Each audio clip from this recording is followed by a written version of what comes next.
असं आहे की ज्या वेळेला राज्याचा जो एकत्रित अर्थसंकल्प मार्च महिन्यामध्ये सादर झाला त्यावेळेलाच ही बाब आम्ही विरोधी पक्षाच्या वतीनं आणि खास करून उद्धव बाळासाहेब ठाकरे पक्षाच्या वतीनं आपण अधोरेखित केली होती की या महाराष्ट्राची आर्थिक घडी पूर्णपणे विस्कळलेली आहे।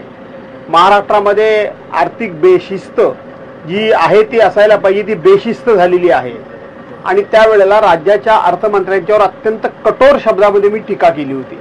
याचं कारण असं आहे की राज्याचा एकूण अर्थसंकल्प हा 6,70,00,000 कोटीचा होता, पण त्याच वेळेला मार्च महिन्यामध्ये आता नव्हे मार्च महिन्यामध्ये राज्याच्या डोक्यावर 9,73,000 कोटी रुपयाचं कर्ज त्यावेळेला झालेलं होतं त्यावेळेला। आणि म्हणून आम्ही हे सांगत होतो की नेहमी सिल्कीचा नाही परंतु किमान महसुली तुटीचा फार अर्थसंकल्प असू नये असं आम्ही सांगत होतो।